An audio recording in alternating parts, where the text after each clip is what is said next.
بعد. جس دور پہ نازا تھی دنیا اب ہم وہ زمانہ بھول گئے.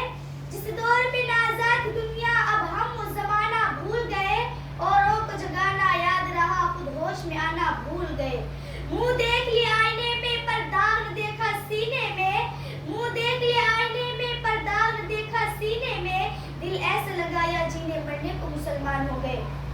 معزز سامعین اکرام، کسی شاعر نے کیا خوب ہی کہا ہے، مسلمانوں نہ گھبراؤ خدا کی شان باقی ہے. مسلمانوں نہ گھبراؤ خدا کی شان باقی ہے. ابھی اسلام زندہ ہے، ابھی قرآن باقی ہے. اس ظالم کیا سمجھتا ہے جو اپنے دل میں ہنستا ہے. اس ظالم کیا سمجھتا ہے جو اپنے دل میں ہنستا ہے. ابھی تو کربلا کا آخری میدان باقی ہے. معزز سامعین اکرام، آج میں جس موضوع کو لے کر آئی ہوں اور جو عرض کرنا ہے وہ ندائے شہید ہے. آپ تاریخ کا مطالعہ کریں تو یہ بات بڑی وضاحت سے ملے گی کہ جذبہ شہید کی بنا پر دشمن اسلام سے بڑے بڑے معرکے پیش آئے. مثلا جنگ بدر، جنگ احد، جنگ تبوک، غزوہ خندق، غزوہ حسنین اور بھی بہت سارے غزوات ہیں. یہ وہ غزوات ہیں کہ جن میں بڑے بڑے صحابہ شہید ہوئے، انصار شہید ہوئے، مہاجرین شہید ہوئے، بچے شہید ہوئے. الغرض بہت سے صحابیہ شہید ہوئے. اگر جہاد نہ ہوتا تو لات و عزا کی پرستشی سے چھٹکارا نہ ملتا. اگر جہاد نہ ہوتا تو لا الہ الا اللہ کا دنیا میں ڈنکا نہ بجتا. اگر جہاد نہ ہوتا تو رسول اللہ صلی اللہ علیہ وسلم کی عزت کا چرچا نہ ہوتا.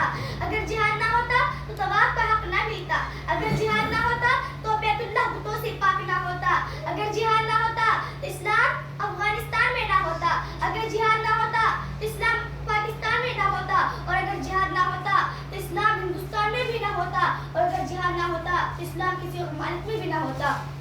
اگر جہاد نہ ہوتا تو شاہ اسماعیل شہید اپنی گردن نہ کٹواتے. الذین جاہدوا فینا لہدینہم سبلنا کو مد نظر رکھتے ہوئے اسلام کی ابتدائی دور کا مطالعہ کیجیے اور دیکھیے کہ جب صحابہ کو بھروسے بے گھر کیا جا رہا تھا، جب صحابہ کے باغات پر قبضہ کیا جا رہا تھا، جب صحابہ کی عورتوں اور بیٹے کو ذبح کیا جا رہا تھا، ان حالات سے صحابہ کرام دو چار تھے. کفار و مشرکین ان کی ظاہری کمزوری کو دیکھ کر جنگ کی للکار رہے تھے، تو صحابہ کرام اپنے اپنے دلوں میں جذبہ جہاد کو بھڑکتا ہوا شعلہ لے کر حضور نور نبی صلی اللہ علیہ وسلم پر بے خوف خطر میدان جہاد میں کود پڑے. نفرت کی ہر دیوار گرا دیں گے، نفرت کی ہر دیوار گرا دیں گے، دشمن کی ہر چال دبا دیں گے. مسلمانوں کو مٹانے کی سوچ مت لینا، مسلمانوں کو مٹانے کی سوچ مت لینا. ہم وہ شعلہ ہے جو سمندر بھی جلا دیں گے. ارے تم کیا ہو اور تمہاری اوقات ہی کیا ہے، اگر ہم اکیلے پہ آ جائے تمہارا نام و نشان مٹا ہی دیں گے. ذرا دل پر ہاتھ رکھ کے سنیں، وہ تھے صحابہ نبی سے محبت کرنے والے، وہ تھے صحابہ تیر و تلوار سے محبت کرنے والے، وہ تھے صحابہ نیز و کمان سے محبت کرنے والے، وہ تھے صحابہ مدارس و نظام سے محبت کرنے والے.